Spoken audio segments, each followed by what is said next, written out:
एक महत्त्वाची breaking news समोर येते। मुख्यमंत्री देवेंद्र फडणवीसांनी जनसुरक्षा विधेयक मांडले। विधेयकावर 12,000 जनतेकडून सूचना आल्या असं फडणवीसांनी सांगितलं। सूचना आणि हरकतींनंतर विधेयकात 3 बदल करण्यात आलेत। महाराष्ट्रात केवळ 2 तालुक्यांमध्ये नक्षलवाद शिल्लक आहे। पुढच्या वर्षी 2 तालुक्यांमध्येही नक्षलवाद दिसणार नाही। माओवाद हळूहळू संपुष्टात येतोय असं वक्तव्य फडणवीसांनी केले। माओवादी संघटना लोकशाही संविधान मानत नाहीत। शहरी नक्षलवादाला आळा घालण्यासाठी विधेयक आणलंय। तर जनसुरक्षा विधेयकासारखा कायदा 4 राज्यात आहे।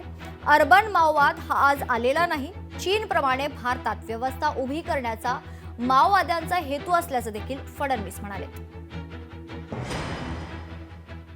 सर्व सदस्यांनी या विधेयकावर या ठिकाणी संयुक्त चिकित्सा समितीमध्ये काम केलं।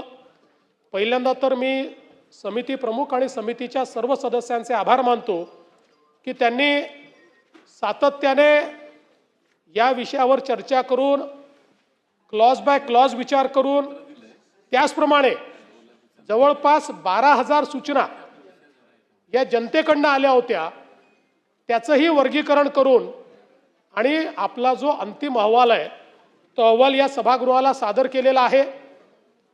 मला हे विशेषतः नमूद केलं पाहिजे की हा अहवाल सादर होत असताना या अहवालाला कुठली डिसेंट नोट नाही।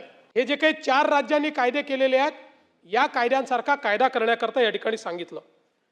आता मला हे देखील लक्षात आणून द्यायचंय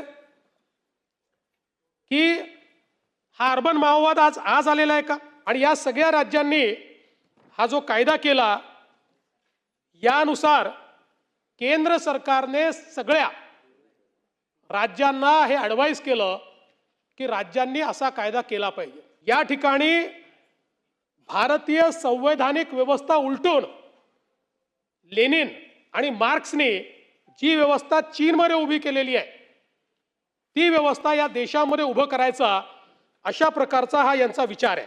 महाराष्ट्रामध्ये पूर्वी 4 जिल्हे आपले माओवादाने ग्रसित होते।